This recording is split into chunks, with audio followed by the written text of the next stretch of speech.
आइए जानते हैं आज के प्रमुख अंतर्राष्ट्रीय खबरों को। पहले एक नजर हेडलाइंस पर। पश्चिम बंगाल में स्ट्रांग रूम ड्रामा, टीएमसी और बीजेपी में ठनी। वोटों की गिनती के लिए संविदा कर्मियों की ड्यूटी पर भड़के सुवेंदु अधिकारी। इमरजेंसी अलर्ट सबको नहीं आया, सरकार के अलर्ट मैसेज के बाद आया मीम्स का सैलाब। मायावती को सता रही महंगाई की चिंता। ईरान के खिलाफ ट्रंप अब क्या कदम उठाएंगे, अरब जगत के मीडिया में कैसी है चर्चा। ईरान बोला अमेरिका की हर गलत हरकत का कड़ा जवाब देंगे। भारत की तरह नहीं, पाकिस्तान में भयंकर तेल संकट। आ गए सोने के भाव, जाने क्या है रेट। भूत बंगला ने 15वें दिन भी मचाया धमाल, जाने कितना हुआ नेट कलेक्शन। और विश्व कप के लिए भारतीय टीम घोषित। गुरुवार 30 अप्रैल की दोपहर से शुरू हुआ ये विवाद शाम तक काफी बढ़ गया और कई जगह तृणमूल कांग्रेस और बीजेपी के नेताओं और लोगों यानी समर्थकों और पुलिस प्रशासन के लोगों के बीच बहस शुरू हो गई। तृणमूल कांग्रेस के लोग स्ट्रांग रूम को लेकर पुलिस प्रशासन पर धांधली करने के आरोप लगाते दिखे। वहीं बीजेपी ने कहा कि ममता बनर्जी की पार्टी हार रही है, इसलिए धांधली के आरोप लगा रही है। पश्चिम बंगाल में 29 अप्रैल को दूसरे चरण में विधानसभा की 142 सीटों पर वोटिंग हुई थी, जिसके नतीजे 4 मई को आएंगे।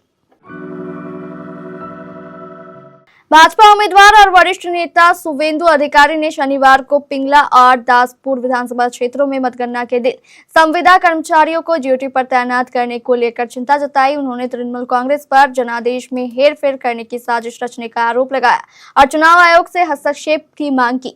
एक पोस्ट में अधिकारी ने लिखा कि क्या लोकतंत्र का भविष्य संविदा कर्मचारियों के हाथों में सौंपा जा रहा है।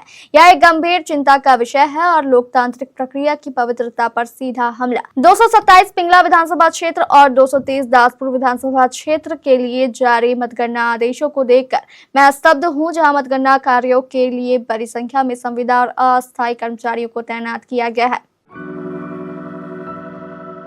2 मई को दिन के करीब 12 बजे के आसपास जब लोगों के फोन पर तेज आवाज वाला एक्सट्रीमली सर्वर अलर्ट यानी अत्यंत गंभीर चेतावनी का मैसेज आया तो एक बार को लोग पैनिक हो उठे। हालांकि जिन्हें पहले से ही टेस्टिंग बारे में पता था वो यह जानते हैं। फिलहाल इस घटना के बाद इंटरनेट पर मीम्स का सैलाब आ गया है। जब ये मैसेज आया तो कुछ लोगों को लगा कि यह युद्ध या आपदा जैसी कोई इमरजेंसी हालात होगी।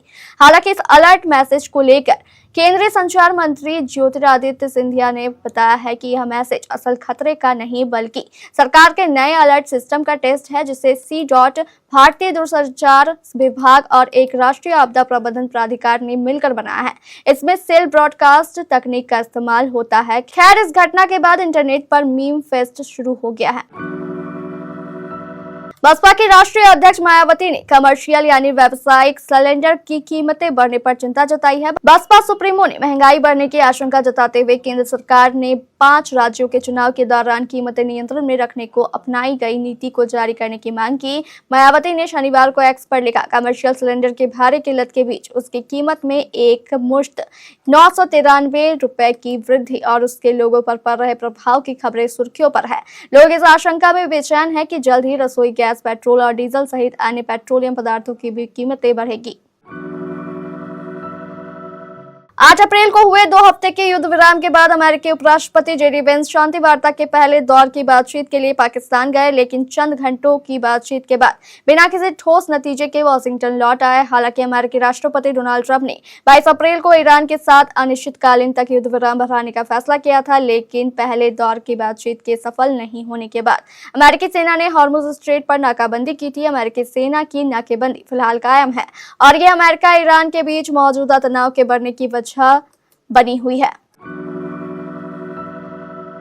ईरान के सीनियर मिलिट्री अधिकारी मोहम्मद जाफर अज़दी ने आशंका जताई है कि अमेरिका के साथ फिर से युद्ध शुरू हो सकता है। ईरान की फर्स्ट न्यूज एजेंसी ने इस बारे में जानकारी दी। उन्होंने कहा कि ईरान की सेना पूरी तरह तैयार है और अगर अमेरिका कोई गलत कदम उठाता है तो जवाब दिया जाएगा। उन्होंने आरोप लगाया है कि अमेरिका किसी भी समझौते या वादे का पालन नहीं करता। अज़दी ने कहा कि अमेरिकी अधिकारियों के बयान और कदम ज्यादातर दिखावटी और मीडिया के लिए होते हैं। उनका मकसद पहले तेल की कीमतों को गिरने से रोकना और दूसरा अपनी बनाई हुई मुश्किल स्थिति से बाहर निकलना है। वहीं अमेरिकी राष्ट्रपति ट्रंप ने कहा कि वे ईरान को किसी भी हालत में परमाणु हथियार हासिल नहीं करने देंगे, क्योंकि वह यह पूरी दुनिया की सुरक्षा के लिए एक बड़ा खतरा है। इसी वजह से अमेरिका को ईरान के खिलाफ जंग में उतरना पड़ा।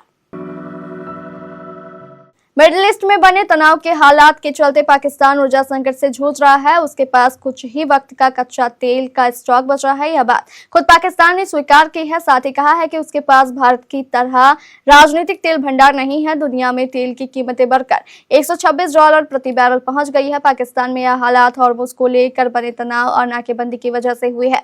समाज टीवी को दिए गए एक इंटरव्यू में पाकिस्तान के पेट्रोलियम मंत्री अली परवेज मलिक ने इसे एक गंभीर चुनौती बताया। साथ ही कहा कि हमारे पास कोई रणनीतिक तेल का भंडार नहीं है, हमारे पास केवल व्यावसायिक भंडार है।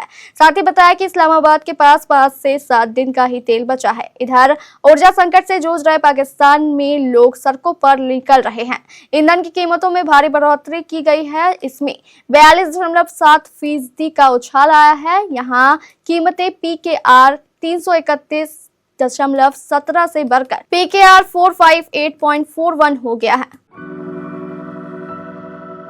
सोने और चांदी की कीमतों में चल रहे उतार चढ़ाव ने न केवल निवेशकों बल्कि एक्सपर्ट्स और एनालिस्ट को भी हैरान कर दिया है। मिडिल ईस्ट संकट की वजह से कच्चे तेल की कीमतों में भारी उछाल देखा जा रहा है और इस बीच सोने चांदी की कीमतों में उथल पुथल देखने को मिल रही है। ज्वेलरी मार्केट में शनिवार को सोना 1.5 लाख रुपए प्रति 10 ग्राम के करीब बिक रहा था। 24 कैरेट सोने का दाम 1,50,150 रुपए प्रति 10 ग्राम, 22 कैरेट सोने का दाम 1,37,560 रुपए प्रति 10 ग्राम और 18 कैरेट सोने का दाम 1,12,600 रुपए प्रति 10 ग्राम है। शुक्रवार को दिन भर बंद रहने के बाद शाम को घरेलू कमोडिटी मार्केट MCX खुला था, जहां 5 जून की डिलीवरी वाला सोना 0.01% बढ़कर 1,51,363 रुपए प्रति 10 ग्राम के लेवल पर क्लोज हुआ, जबकि 2 मई की डिलीवरी वाली चांदी 2,47,500 रुपए के लेवल पर क्लोज हुई।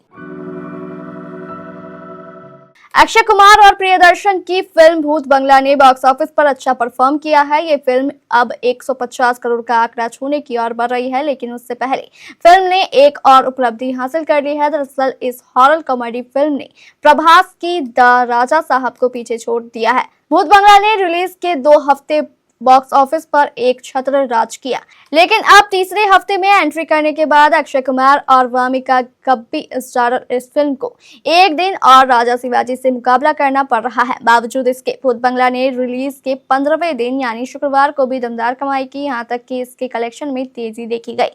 कोई मोई के आंकड़ों के मुताबिक भूत बंगला ने रिलीज के 15वें दिन 4.75 करोड़ रुपए की कमाई की। इसने दूसरे गुरुवार को 4 करोड़ रुपए की कमाई से बेहतर परफॉर्म किया। इसके साथ भारत में अब इसकी कुल कमाई 148.66 करोड़ रुपए हो गई है। GST सहित ग्रॉस टोटल 175.42 करोड़ रुपए हो गया है।